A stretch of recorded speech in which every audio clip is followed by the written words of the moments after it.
We are live. Hi guys. Hello, welcome to the podcast. I'm John. And I'm Hayley. And this is the Speed Mooting Partners in Crime podcast. Episode 123. Wow. We are flying. We are. We've been in the studio for a little while because we've just been recording. Well, you've just been recording your next Conversations with Counsel episode. I did. I had to remind myself how we start this one because it's slightly different the way I do Conversations with Counsel. So I had to get my mind back into Partners in Crime mode. And it's kind of like almost like a catchphrase now, isn't it? The way we start it. We couldn't just do it differently. It'd be so weird. Yeah. And it was so funny when we were greeting the guest that you've just had on. And I was like, oh, hi, I'm Hayley. And he was like, oh, I know. Hi, guys. Because he listens to the podcast. And it was like, yeah, that's what I say every single time. I might change it up next week and just be like, yo. Zup.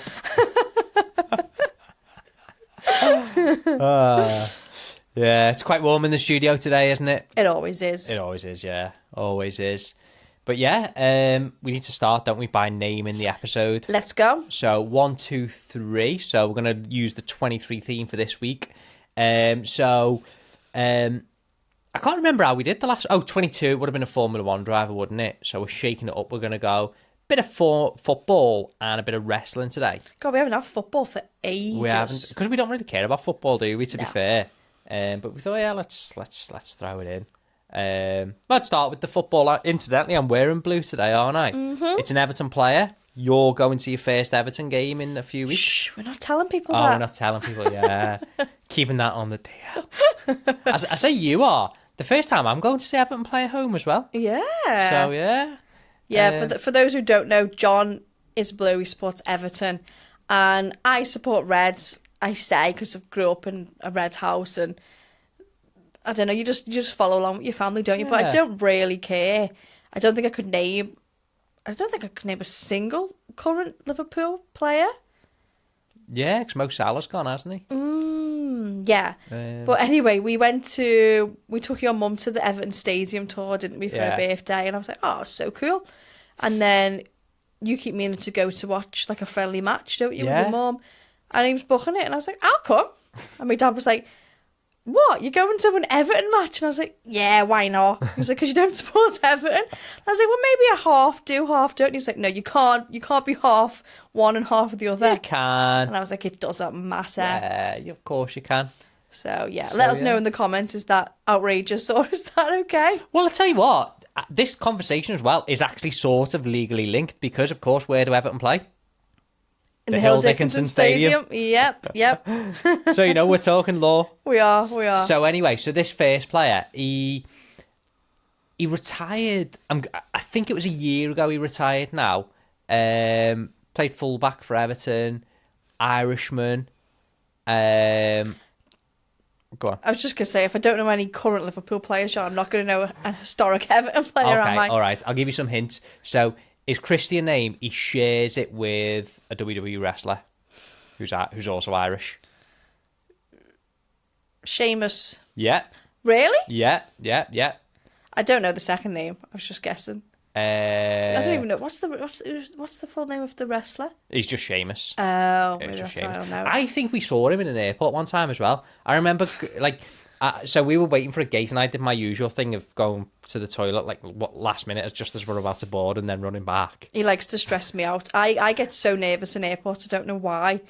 And it's always like, right, time to board, let's go. I'm just going to run the toilet, and I'm like, oh, and then I'm there waiting for him, thinking, we're going to miss the plane, they're going to fly without us. Yeah. And so anyway, as I'm going towards the toilet, I walked past this, muscly fella with, spiky red hair, and I was like, kind of looks like Sheamus, that. But it didn't process straight away, and I had to look back and do another take, and I didn't catch him properly, but I thought, it looks a bit like Sheamus. Is that the wrestler Sheamus? That's the wrestler Sheamus. Okay. Yeah.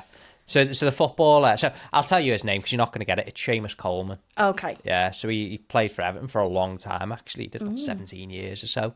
But yeah, so that's him, number 23.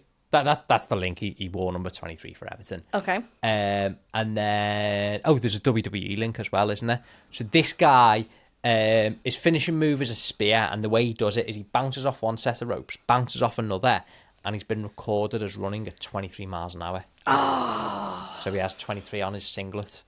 I know who this guy is. And wasn't he part of the Vision. the squad? What do they call it? The The Vision. Yeah. And he's by himself now. And he was on Unreal, wasn't he? Yeah. They featured him. Oh God, yeah. But I can't remember his name. Bron Breaker. Bron Breaker, yes. Yeah. Could you name any other members of the Vision? I reckon you get a few, you know. Okay, Yeah, who's the manager? The advocate. Yeah. What's his name? Paul Heyman. Paul Heyman, yeah. Yeah. Oh, I know who it is. Who was the leader of the Vision? It's not Solo. It's not Solo. No. Does it begin with an S? Oh. I know, and I'm going to kick myself. But go on. Seth Rollins. Of course, it's Seth I mean, Rollins. these aren't the current people. These are just people that have been in it. I don't even know if the Vision's still going, actually. But yeah. Would you get any others? Oh yeah, you must get another one. There's a YouTuber in there. Tall guy, blonde hair. A wrestler? Yeah. A YouTuber? Well, he started on YouTube, but now he's a full-time wrestler. Logan Paul. Logan Paul, yeah. Yes, yeah. There's a few others, I think, but I don't watch it enough really to know. But yeah. Anyway, we've been talking rubbish here for 6 minutes. To be honest, I say talking rubbish. This is part of the episode. This is what people tune in for, isn't it? Yeah. I always think, oh God, should we cut it out? Should we get rid of it? And every time we talk to someone that says, oh, I love the podcast, they always say, I love the beginning part. Like, people listen to it for us, don't they? Hopefully. I'd love to hear, one of these like other legal podcasts, them just to start talking randomly about WWE and all sorts. I can't picture it, can you? But why don't you then, if someone has found this podcast for the very first time and has just listened to us now almost 7 minutes in, and is wondering what on earth is this podcast about, why don't you give them a little intro? Yeah, so let's give you a little hint. If it's your first time listening and thinking, I tuned in for this, I want to know about law or whatever, why are they talking about Seamus? Anyway, we're both lawyers. I'm a criminal barrister. Hayley is a commercial solicitor. Yep. And between us, we run an organisation called Speed Mooting. So you'll see it on the TV screen. You'll see it on Hayley's polo top. That's our organisation. So what does Speed Mooting do? We're breaking down barriers, aren't we? We're helping people get into this profession that we call the law. So we do mooting and advocacy competitions, the biggest, the best, the most accessible, and the funnest. It's a word I've just made up, the funnest. It works. Yeah, it works. We do the Legal Skills Academy. If you want to develop your advocacy, you're a bit nervous, or you're super, you're experienced and you're looking to continue to utilise that skill, the Legal Skills Academy is the place to do so. 2 sessions online every month. Doesn't matter what stage you're up to, whether you're a silk, whether you're a student, you can join the Legal Skills Academy. Then beyond that, we do loads of bespoke events during the course of the year. So we do the Northern Pupillage Fair, we do advocacy boot camps, we do lots of online workshops. So there's so much that we do. Visit our website, speedmooting.com, and you'll learn more. But with this podcast, it comes out every Friday. And we talk about all sorts, don't we? So in addition to our general rabbiting on at the start, we talk about life in practice, we talk about how to get into the profession, we answer your questions on anything, really. We don't give legal advice, but beyond that, we'll answer questions on anything. People put questions to us related to the law, related to breaking into the profession, related to advocacy, not related to law at all, just general questions for us that you'll see on today's episode. So we are the fun legal podcast. Yeah. The funnest. The funnest, yeah, the funnerest. So Hayley, what's our theme for today? What are we talking about? So we both have a very long route into the legal profession, which we've talked about many times before. Took me a very long time to break into the profession. I was 28 when I qualified. It might not seem that old, but when you think that was me trying from age 18 to qualify. Well, not 18. How old is it when you... 18. You started your degree then, yeah. Oh, yeah, of course. So, yeah, it took a long time to qualify. You came to the bar at age... 33. Had been practicing as a solicitor before then, so some context there. If you want to know our full history, have a look over previous episodes. It's all in there. But we both spent a lot of time building up our experience as paralegals. Yeah. So I thought we could have a little discussion today about what it's like, life as a paralegal, and what the benefits are for working as a paralegal. Oh, right, yeah. It's an interesting one, yeah. Yeah, I think some of my best years were spent working as a paralegal. There's just something about it, just that simplicity of, you're on not that much money, your life's pretty basic, and it's that hunt, you know, you're trying to break into it. So there's just something, you've got this optimism. Yes. It's crazy. Not that I'm pessimistic about life now or anything like that, but, you know, there's just something about being young, being hungry, and just working away. Yeah, no, I know exactly what you mean, because it's almost like you're almost there, like it's a big step in, like you're in the profession, aren't you? Yeah. You might not be qualified, but you've made it in some way into the profession. Yeah. So yeah, it was some of my best years as well. Yeah. Times working as a the analogy, paralegal. you know, it's like when you're watching Cody Rhodes, there's something more exciting about when he's you know, he's on the hunt for the title rather than when he's the champion. It's kind of the same thing here by analogy. Yeah, no, that's a good one. That's a good one. But yeah, there's just something about, you know, being young, being hungry, and, you know, taking every opportunity that you've got. So I thoroughly enjoyed that. So I worked as a paralegal in a few different firms, probably 3 or 4 firms maybe across that time period. Always in personal injury, always doing civil stuff. But yeah, no, I really enjoyed it, and I was kind of like a lot of the people that we see, you know, really kind of trying to take all the opportunities that you get, and looking, you know, very doughy-eyed at the people that are in the profession, seeing what you like, trying to mimic them and trying to utilise that in your work. So I do remember it. Now, we're talking about the importance of that and some of the skills that you build up. Yeah, some of the benefits from being working some of the as benefits. paralegal. So do you want to start, or do you want me to start, Hayley? If you've got one, you can go. Yeah, I think firstly, it's that step from going from academia into the world of work. Yeah. So, you know, things are very different. And I think going into that office environment, you know, certainly when I started, it was a massive, massive culture shock. And I was a bit like a fish out of water. And even though, you know, my first job as a paralegal, I was doing really, really basic stuff. But just the fact of being in an office, you know, knowing that you've got processes, knowing that you've got, you know, standard operating procedures within an office that you've got to follow, sending emails all the time, being on the phone, just the real basics, getting to know those has really helped me when it's come, you know, down the line. Because now as a barrister, I will, you know, if I've got a new case, I'll give solicitors a ring. So I'm always on the phone. I'm used to that. And that's something I developed as a paralegal. I will send my attendance note out very, very promptly. And, you know, that experience of coming in, having all your procedures that you need to follow, logging all your documents on time, sending emails all the time. All that experience has helped me now when it comes to being prompt and getting those notes out to solicitors right away. So just getting experience of, you know, real world experience of an office was massively helpful, I think. Yeah, definitely. So for me, I worked as a paralegal for many years as well, always in civil litigation. So mortgage repossession, debt recovery, civil litigation. And it started out as a high street firm, and then they got acquired by a bigger firm.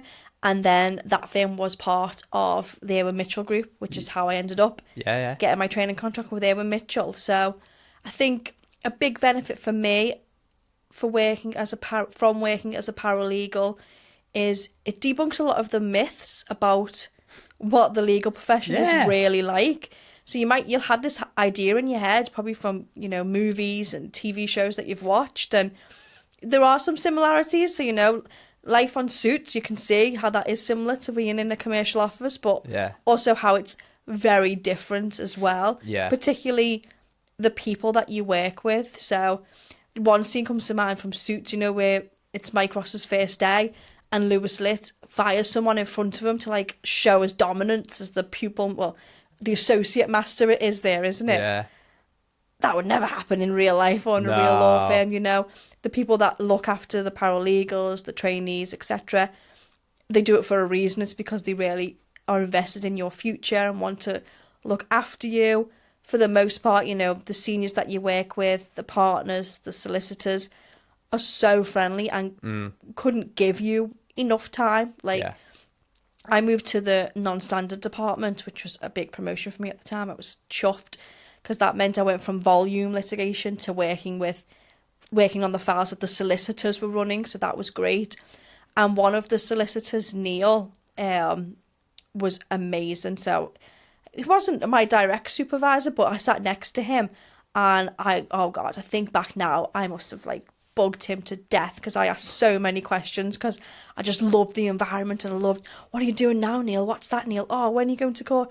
And he had so much time for me. Like, any question for him that I asked him, step away from the keypad and he'd turn and he'd talk to me for 10, 15 minutes. Like, he was so good. Yeah. And he used to always take the mick out of me because he was from South Africa and obviously I'm Scouse accent. So certain things I'd say, he'd be like, what? What are you... I can't do a Scouse accent, I won't even try. But what are you saying? And one thing that always makes me think of him whenever I say use, like the plural of you, which obviously isn't a real word. Yeah. But us Scousers, we say it a lot. You don't actually say it. No, because it's not a word, but but lots of us do. And he should always turn around to me and go, use is a group of sheep or a female sheep. I can't remember what it is. But yeah, I had such a good relationship with that team and with all of the solicitors I worked with. So working as a paralegal can really break down what it's really like to work in the legal profession. So when you finally do qualify, you know, it's not scary and it's not unknown because you've already been part of it for a long time. Yeah. So that's a big benefit from me. Yeah, it's funny you say, you know, you said Scouse, but I think you meant South African when you said I can't do a South African accent. Oh, of course. Yeah. And it's funny because so the priest in our church, or the head priest, was South African. He's moved off to the States now, and there's, you know, got different priests in there. But he was the one that did our wedding, wasn't he? And I kept trying to do South African accents, and it just comes out as Australian. Yeah, John has a real knack for accents, but South African is your Achilles heel. I just can't do it. Can't do it. Yeah. Can't even get close. It's no. weird. Yeah, just it is a tricky one. It is. It's a very tricky unique one, accent, isn't it? Yeah, very, very. But yeah, it's not one of my strong suits. But yeah, I mean, it's interesting what you say there. You know, the comparison between, you know, what you see on the TV and what you see in an office. Because, you know, when you see suits, all you see is people in these big, large, singular glass offices. Now, maybe in, you know, your huge US firms that come to the England and maybe your Magic Circle firms, you get to a certain point whereby you have those huge glass cube offices when you reach a certain point. But I imagine it takes some time before you get there. What I'd say an actual law firm office, for the most part, is whenever they show you, I can't even remember what they call it. Is it the pit or, you know, where... ball pin, the ball pen, that's it. Yeah, the ball pit. Ball pen or ball pin? Oh, one of them. Whatever they call it. Let's say it's ball pen. That's more what it's like. You know, it's just rows of... It's all open plan. All open plan, rows of seats, and it's just everyone there going... Headsets on them. People, you know, depends. So I moved about to different departments, and some of them, you know, people are friendly and they trust that you're going to do the work, so you're welcome to have a chat to the person next to you. You know, oh yeah, what did you do last night? Oh, you're doing this? Did you see that program? You know, you have a chat away as you're working. I always remember I moved to one team, so it was a smaller open plan thing. So let's say there's like 20, 30 people up there, and this one lady was like, you know, she was the senior solicitor and ran everything, and she'd stand up and go, or send a mass email around and go, there's too much noise here, we need to work in silence. What? Yeah. I'd say, what? And so you'd be there and you'd go, can I borrow your stapler? Thankfully, I was only in that. Like, she wasn't my boss. She was like the boss of, because I think we had two departments side by side. But because, you know, she was seen as a bit of a head honcho and all that, you know, we had to. So everyone was all very silent. And their team had, like, you know, the way you talk about when you were in the big commercial firms, targets and all the rest of it. So you had to bill so many hours a day. The joys. Yeah. So they had that imposed on them, which was crazy. Because the rest of the firm didn't have any billable hour targets or anything like that. Just because, like, it didn't really work that way. Yeah. But one department did. Yeah, they had billable hours. Maybe they operated slightly differently or something like that. But for the most part, yeah, there was no billable hours targets or anything. But yeah, it's crazy. But yeah, I haven't talked about me benefit, but it's just, you got me thinking there. But yeah, but for the most part, yeah, even though, you know, it's all open plan, you're all, you know, sat there on computers, people are generally quite friendly, you know, so you're always having a good old natter, and you go in the kitchen and someone's making a cup of tea, you'll have a natter there and what have you. But I always remember, even though it was open plans, there were some offices around the edges, And so my little team I was in, we were a little foursome. So there was the solicitor, there was me, legal assistants, and the secretary, and we were the team, and we all worked on files together. And the four of us got put in a big office. And I remember there was one period of time where the other three were all off for a week for whatever reason. And so I had this whole, it's probably as big as this podcast studio that we're in now. It's probably like, 15-foot square or something. And it was all mine. And I was literally, I remember at the time going, I'm like Harvey Specter here, got me. Absolutely love that. But yeah, no, so another benefit, and, you know, I'm trying to think of different things because we've kind of talked about this theme previously, haven't we? And I really can't sing the praises enough of being a paralegal. And I always talk about, you know, the skills you build and all that. One big benefit for me, and I know a lot of our listeners are looking at going to the bar, I kind of treated it a bit as a mini pupillage, so soaking up any of those experiences that you had with barristers. So a lot of the times I'd do briefs to counsel. Okay, fine, not necessarily much of a mini pupillage thing there, but just briefing counsel was interesting. But still gives you like background on how counsel works and how you need to instruct them. So massively valuable for the bar. And sometimes, you know, if I could, I'll try and speak to the barristers about the cases, and you'll get an insight into how they're thinking, what they see as important. The way a lot of our cases worked is you'd sometimes need conferences. So I think things are a little bit different in the industry now, but our cases were all sort of no win, no fee, so conditional fee agreements. And the way it would work is you'd run the file, and you try and get an agreement, a settlement with the other side, try and get them to accept liability, and then try and get a settlement. And if that's not going to happen, if they're fighting it and it's going to be a full disputed case, you've then got to issue court proceedings, and then that sets you on the races towards trial. But before you can issue those court proceedings, given that it's no win, no fee, you had to have an insurance policy in place that would cover you if you lost. ATE insurance. And the insurers would say, before you can issue proceedings, you need advice from counsel. So you brief counsel and you get the written advice back.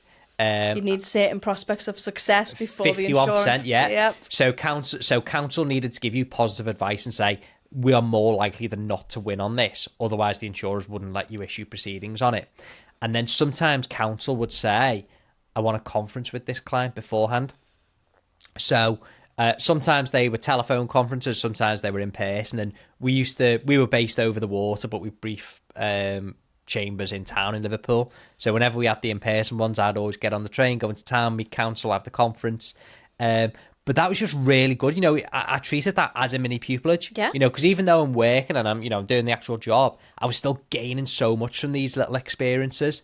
And every time we had a trial, you know, I'd say to the firm, you know, can I go along? You know, it's not just me going off on a jolly, because it's helpful for the firm to have a solicitor in attendance anyway, and often they would send somebody. So I'd say, well, why not me?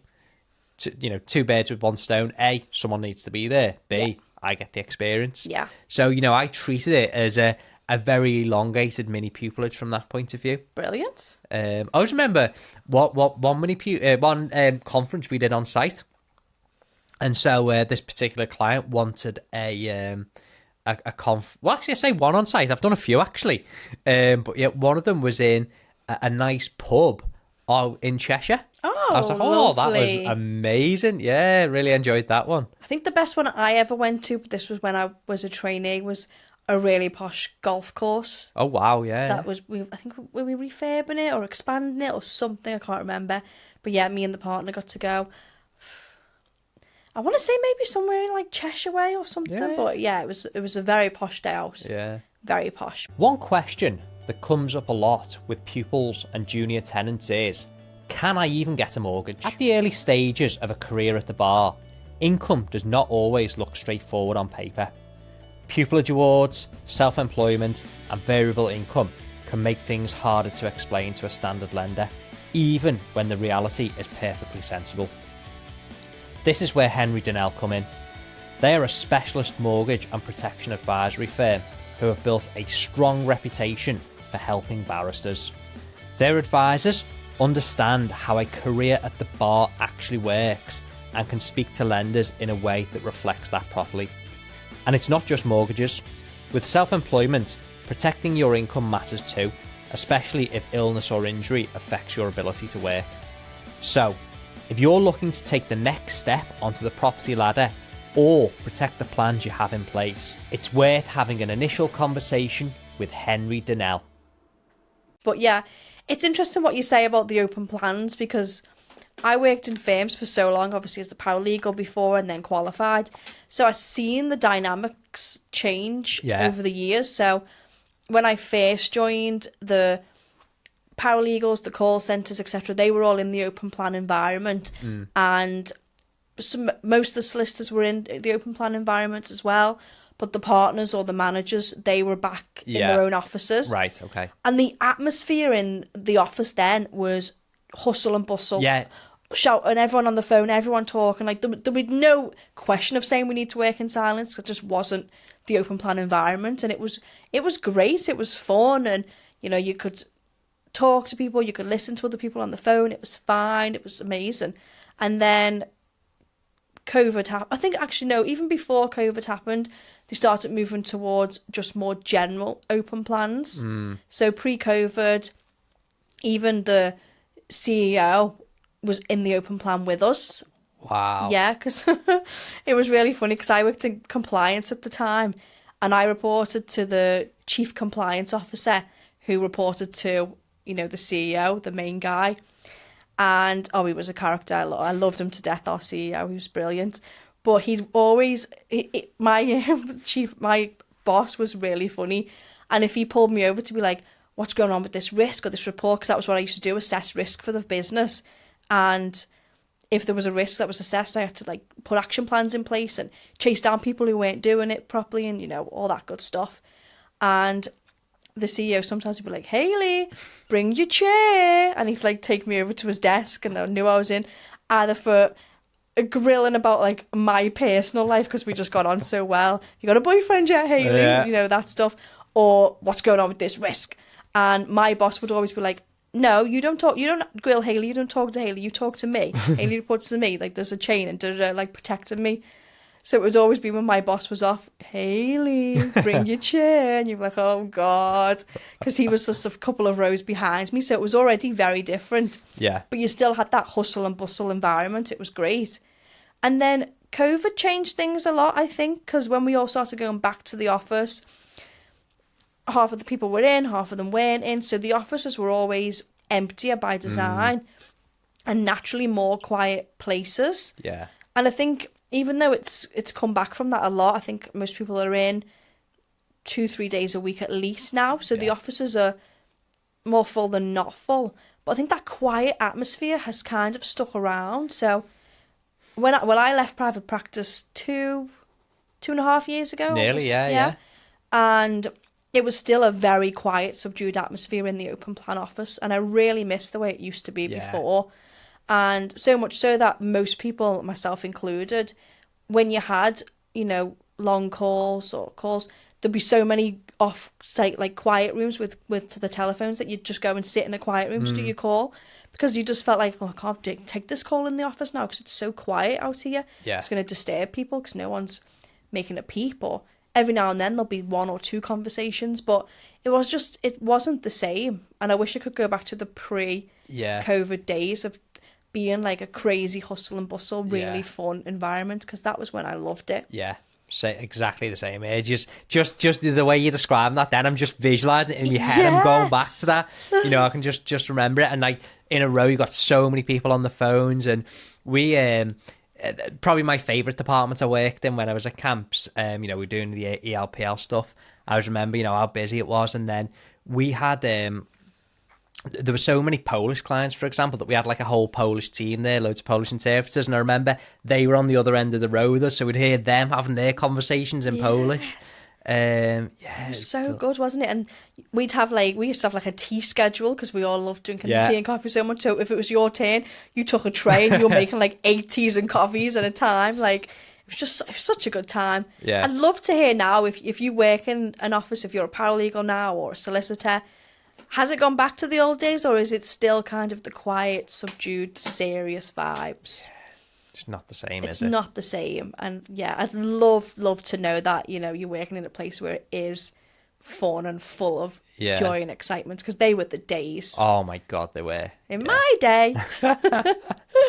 But yeah, I think have we covered that enough? I think we've done enough. I think we need We to got go a on few to benefits questions, in there for you. Hopefully that was useful. We've talked about this topic so many times before. You know, we just, you know, in a nutshell, when you get the chance to work as a paralegal, it's worth its weight in gold. It literally is.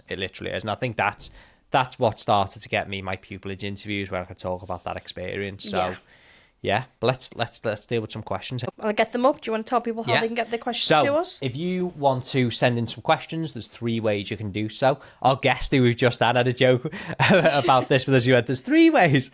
So 3 ways. Number 1, nice and easy, info@speedmooting.com. Number 2, drop a comment down below. Or number 3, send a direct message. Message me, message Hayley, message one of our pages. You'll get the question to us. We'll answer it on the podcast. Okay. First question. Yes. Can barristers lie in court? No. Question asked. Yeah. Question answered. The way it was described to us when I was on the bar course is we're not guns for hire. Mm-hmm. So I think probably the general, I don't know if it's a general perception, but I think what some people think lawyers do is they'll come in, they'll tell you about your problem and say, right, so and the barrister will say, right, so what you want to say is this. That's not what we do. We take instructions from our clients, like take criminal as a point of view. We take instructions, we'll advise our clients whether or not they have a defence in law or not, whether it's, you know, a purely factual defence or whether there's a technical legal defence there. But we will advise our clients on that. But we advise our clients based on their instructions. We don't say, well, if you tell me this, if you want to do this, here's your defence. So the reality is, no, we don't lie for our clients. We can't mislead the court either. And it comes back to, you know, we covered this in detail when we answered that question and that kind of went viral. But, you know, if our client tells us one thing and says, but actually, you know, so here's what actually happened, but I want you to say this. No. Can't do it. We can't do it.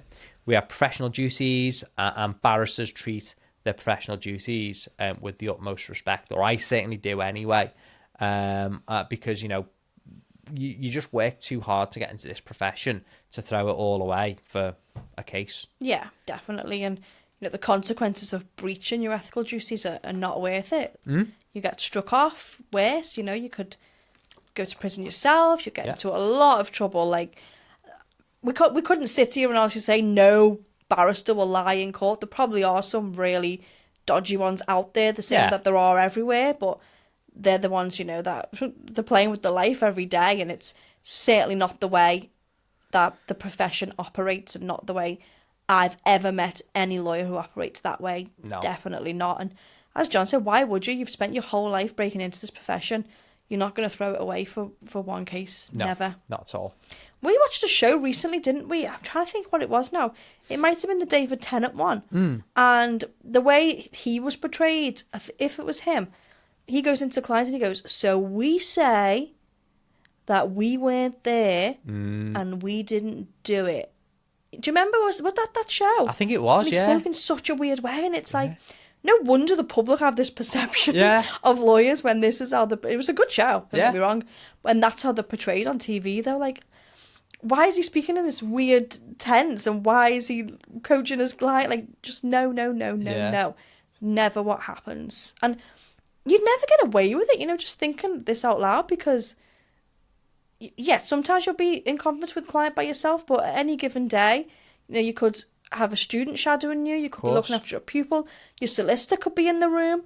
What would you do then if you told them to say something and then you can't now because there's someone else in the room? Yeah. And the clients will go, well, that's not what you told me to say yesterday. Yeah. You'd instantly be foiled. My thinking, whenever I'm in conference, I always think, imagine if the BSB had a camera and they were watching this conference. You know, that's always my thought. Yeah. You know, so if I would be, you know, obviously there's confidentiality, that's a very hypothetical thing, you know, it would never happen. But, you know, if somebody was watching this, have I breached any ethical guidelines? And, you know, if that's your thought process all the time, you can't go far wrong. No, definitely not. My mum and dad were asking me, I can't remember how it came up, but they're always asking me questions about law and how things work and whatever. And they must have seen on a show, you know, trial rehearsals for, you know, and I said, well, yeah, I think that happens in America, you know, or certainly you see it on the TV shows. Whether it actually does, I don't know. But, you know, where they'll have a trial run of the trial. And I say, well, you couldn't do that here because you can't coach your witnesses. Yes. You know, it's witness coaching, which is very much frowned upon and very much against the rules. But it'd be interesting if that actually does happen in America, because it's it's not a million miles away from saying to your client, well, you want to say this, don't you? It must happen though. Well, I was going to say it must happen because I've seen it on Suits as well. Oh yeah, that must be where I've seen it. Yeah, they always do it on Suits, don't they? They have the fake trials, or they have the what's they? They have jury consultants out there as well, don't they? Yeah. Strange place. Yeah,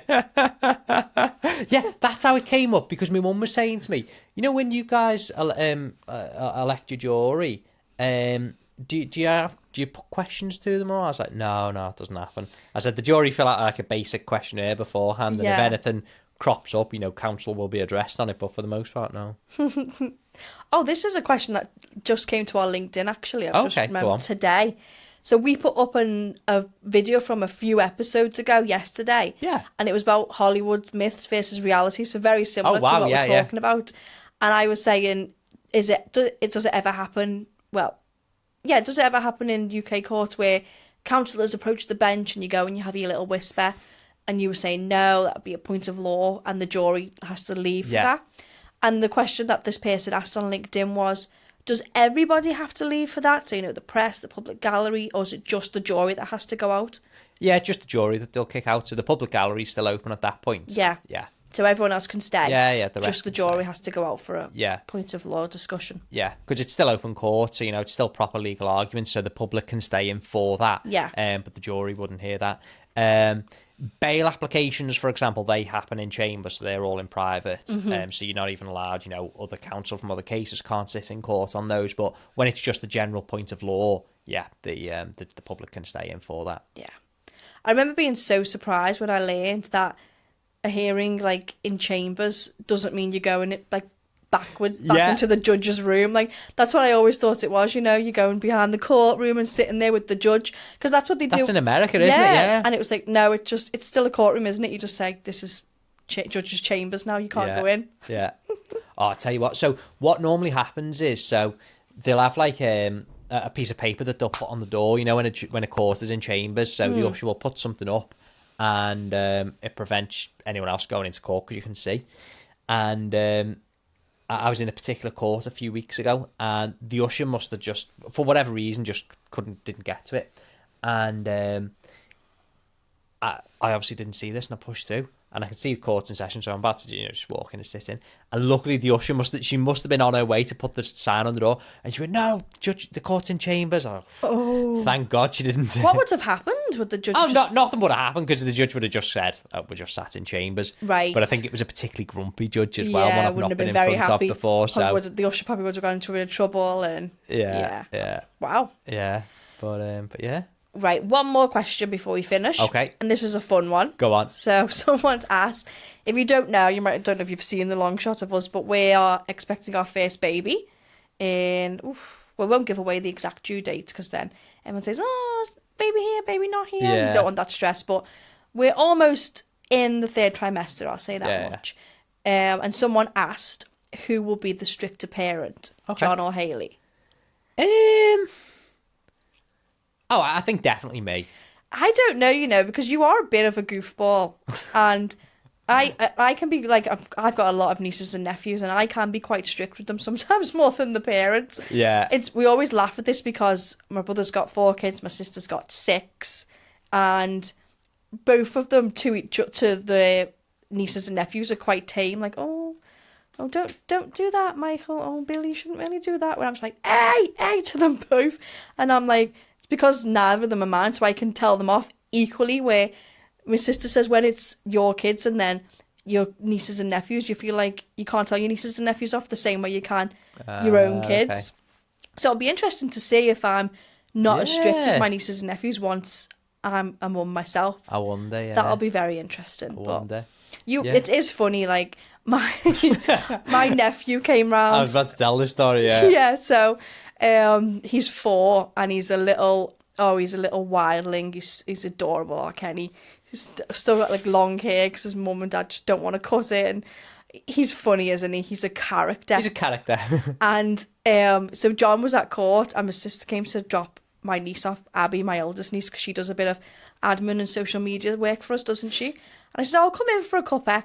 So they came in, and Kenny, as 4-year-olds do, was up and down on the couch, having a little mooch around, watching his iPad for a bit, having another mooch around, whatever. And he touched the Game Boy controller and he turned it on. I didn't know how to turn it off. PlayStation.